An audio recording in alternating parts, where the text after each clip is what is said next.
Arwen Maas DeSpain and her son Tavi, who will be joining her today, is a parent, a licensed marriage and family therapist, a social justice activist, and a complete powerhouse. She coordinates the support services team for Occupy Medical, a 100% volunteer-run multidisciplinary clinic that provides free, holistic walk-in health care to anyone who needs it.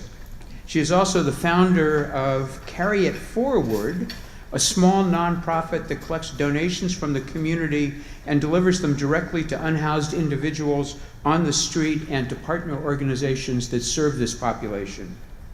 I first heard Arwen speak at the University of Oregon, where she was receiving an award for her outstanding community service, and was blown away by her remarkable experiences and the power and importance of her message, which actually, just hearing her speak briefly, had a real effect on my life. The title of Arwen's talk is Lessons from the Street.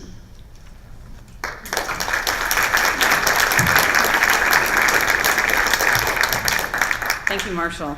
Tavi likes to stand with me when we speak in public. He was actually at the talk at the U of O as well. Tavi is one of my biggest helpers in what I do, and so he's just joining me up here kind of in solidarity, right? Yeah. So it's an honor and a privilege to be given a microphone, and I really thank you, Marshall, for the opportunity to do this. It's a lot of pressure to be a powerhouse up here.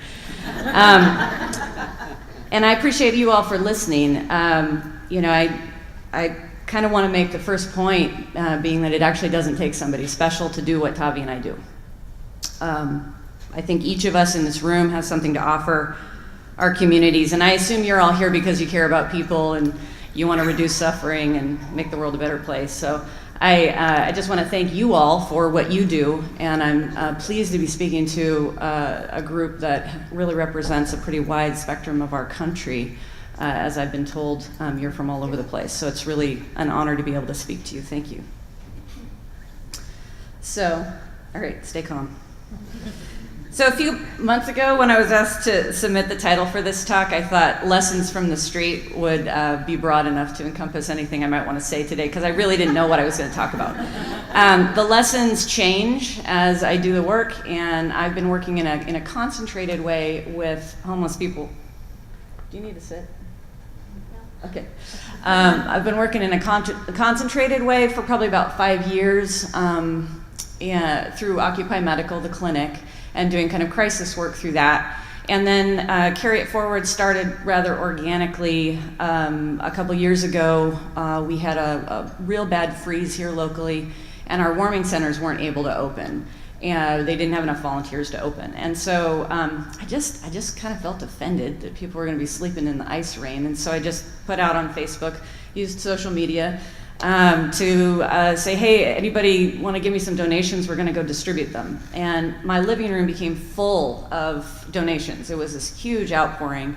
And it took 3 carloads of us to go out for several nights in a row to just empty what was in my living room. And we just went out under bridges and bushes, you know, anywhere we could find people to give people stuff.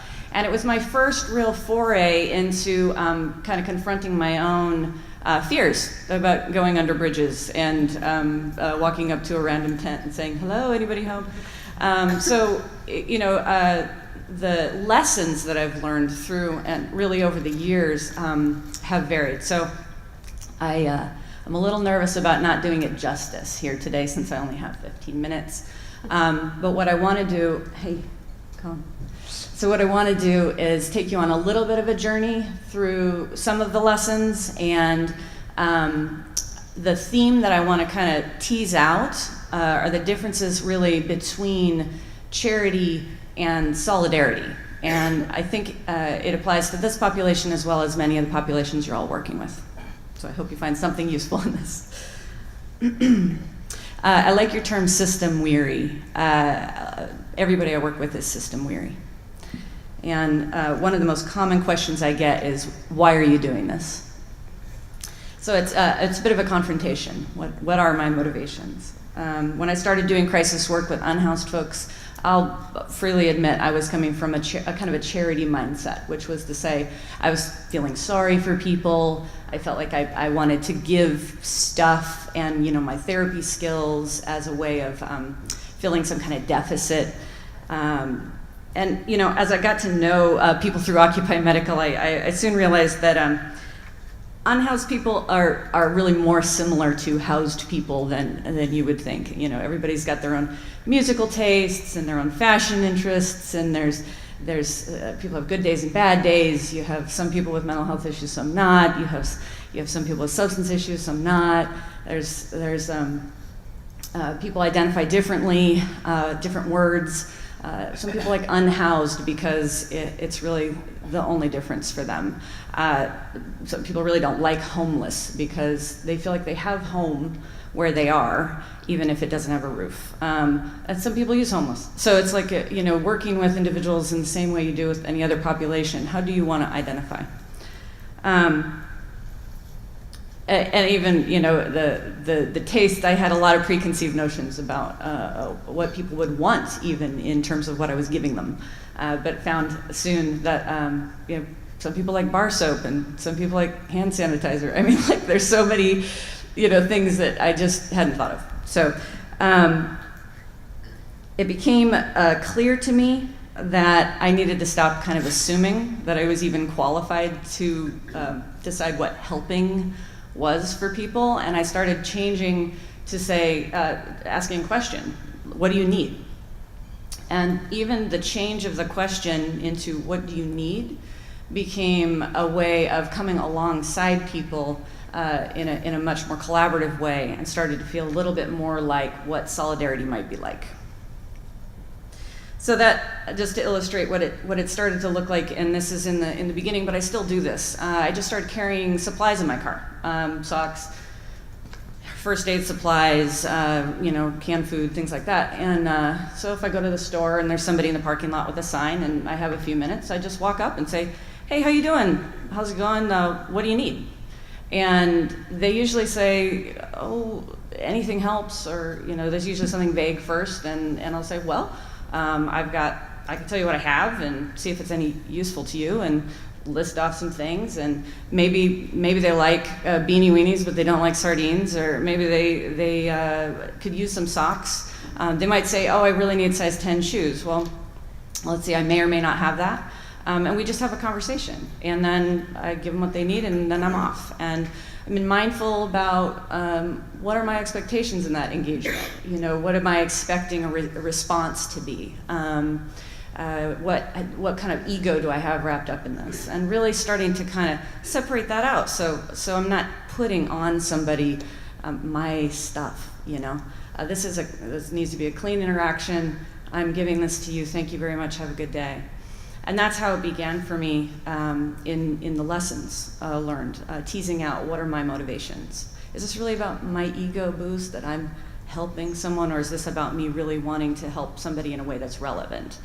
And in asking the question, what do you need, I started to get some great information, because I started learning all the different things that people need in real life, you know, and then I could stock my car with the things that they actually need, instead of granola bars, which everyone carries for unhoused folks, but many don't like and can't eat because their teeth hurt, you know. So like, it's that kind of stuff.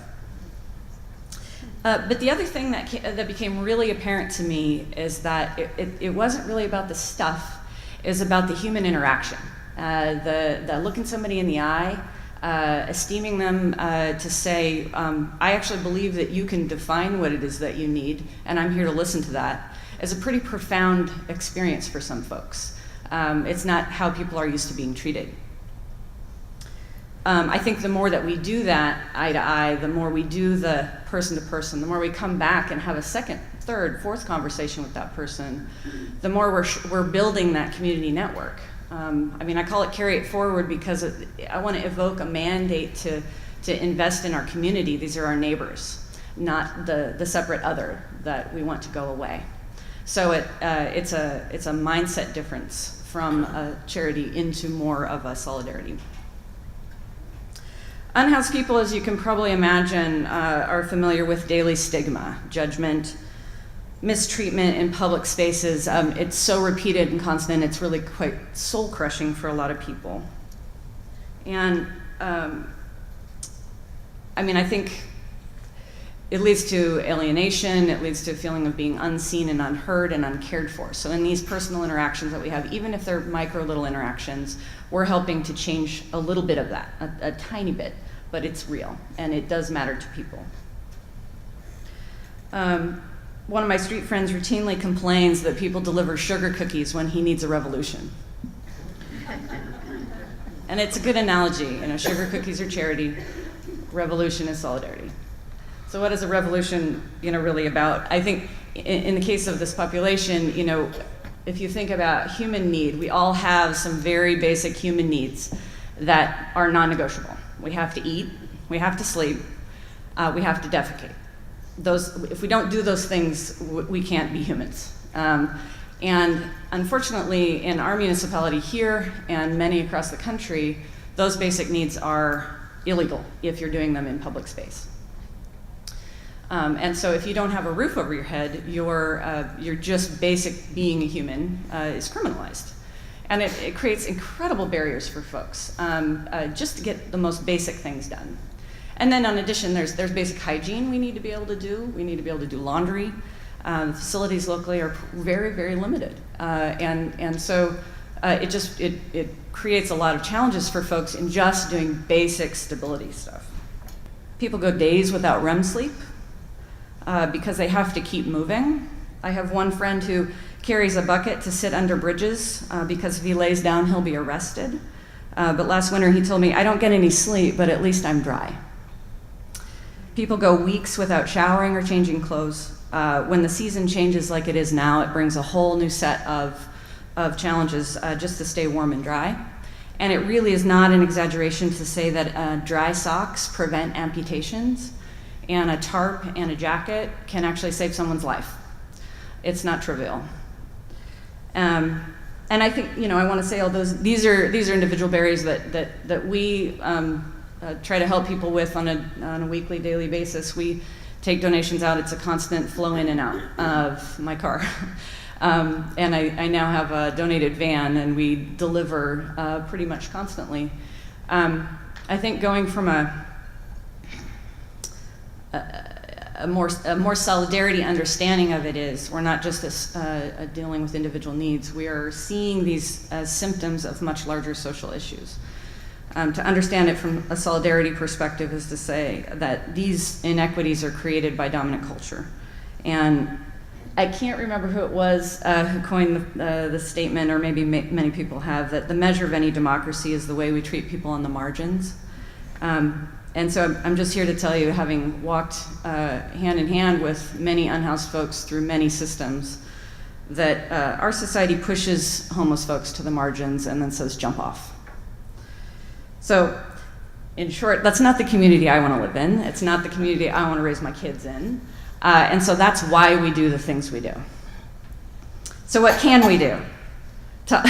Tavi, in giving me some coaching on this speech last night, said that I needed more humor. So at this point, I need to say, Tavi's joke is not a joke, but what, you want to say it? Helping homeless people? Helping homeless people is easy as 1, 2, 3. It's as easy as 1, 2, 3. So we have lots of ideas, right? Yeah. So the easiest thing to do, and I'm just going to kind of rattle some stuff off just so that I feel like I'm giving you some ideas. I know that in some ways we're already reaching to the choir here, and you all know a lot of this stuff already, but I am on video, and I'll be able to use this elsewhere. So easiest thing to do is to carry supplies and give them out the window, but don't do this in Springfield, Oregon, because you'll be fined. Food like Beanie Weenies, crackers, canned cheese, canned foods that are soft, that have pop tops. These help for folks with tooth issues. Hygiene items, toothbrushes, toothpaste, sample size shampoos, anything you get from the hotel here, that's all good. Feminine hygiene items, wet wipes, Socks, gloves, hats, hand warmers, all of these are very valuable in winter. And again, these are actually life-saving, digit-saving items. We see a lot of chronic medical conditions at Occupy Medical that we are trying to actively prevent with dry socks. And it really is profound the difference those things can make. Of course, blankets and sleeping bags, camping gear, always much appreciated. But again, don't forget the most important part is the face-to-face. The human interaction is really, really key. That's the part where we're changing culture. That's the part where we're building those connections for folks and having a feeling that there is a community that cares. There's a community safety net somewhere.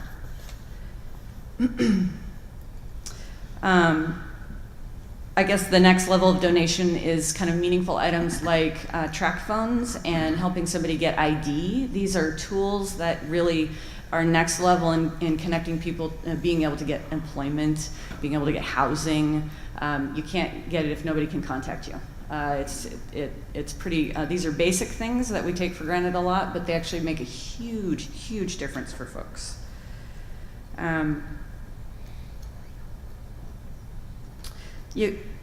then housing. And then we get into the, we at Occupy Medical, we joke about, we wish we had a housing pill, because housing really is the basic foundation for getting any kind of stability. You can't work on your mental health stuff, you can't get clean from substances, you can't do any of that stuff unless you have a stable place to be. And housing doesn't have to be a house. It can be all forms. We have a number of different options in this town, although they don't meet the full need. In this community, we have between 1,500 and 3,000 people at any one given evening that don't have any kind of housing. And that's after all of the potential beds are filled. So if you think about your circle of influence, if it includes advocating for housing in your areas, I'm a real advocate of having a menu of ideas. I think a charity mindset might be to say, oh, here's the most cost-effective and easy-to-manage solution we have for you, and then why aren't you happy with it? A solidarity mindset is to say, well, what do you need? What would you prefer? Some people would like to live in a Conestoga hut on church property. Some people are doing great living in slightly larger communities at what we have called rest stop camps.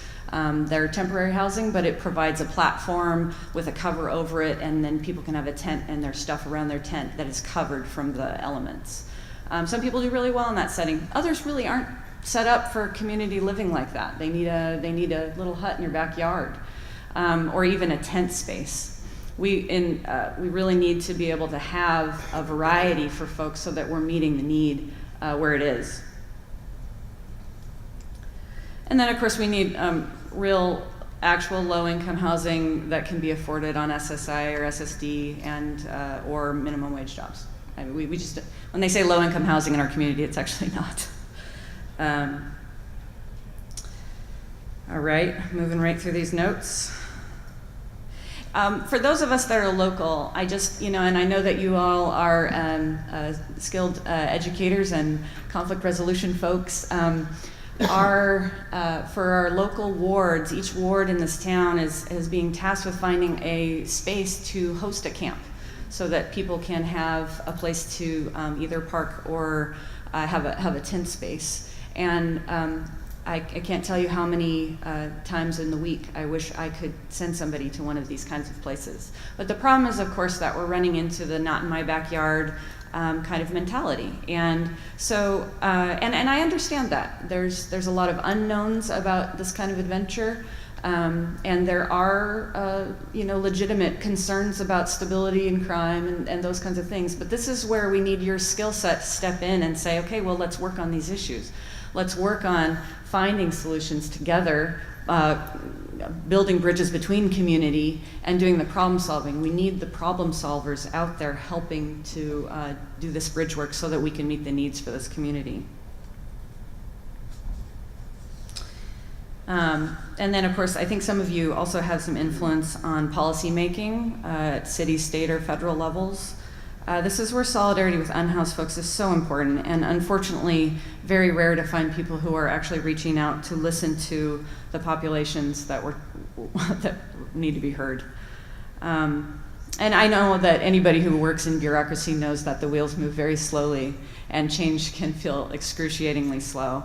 And so it really is on us, however, if you're in one of those positions, to be the push to change, because it's not going to happen if we don't do it. Okay, so I know I'm preaching to the choir. How are we doing on time? We're there. Okay. Marshall also warned me not to be preachy, so I hope I don't seem preachy. I'm trying to brainstorm ideas. I just want to give a quick and shameless plug for Occupy Medical and Carry It Forward, then I'll be done, okay? All right.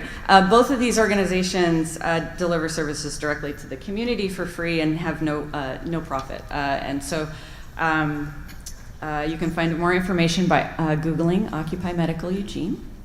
And I'm going to leave some cards for Carry It Forward probably up here on the table. If you'd like to grab my contact information, I can be contacted directly for either organization. We need volunteers. We need donations. We all need. Both organizations need warehouse space. And right now, Occupy Medical is without a site to operate out of. The building we've been operating in is being sold. So if you're local and you have leads on a space that Occupy Medical could continue to serve the community, please contact me. Anyway, it does take a village to raise a village, and I think that's what we're all here for. It almost doesn't matter what you do, it matters that we all just do something. So that's my message. Thank you.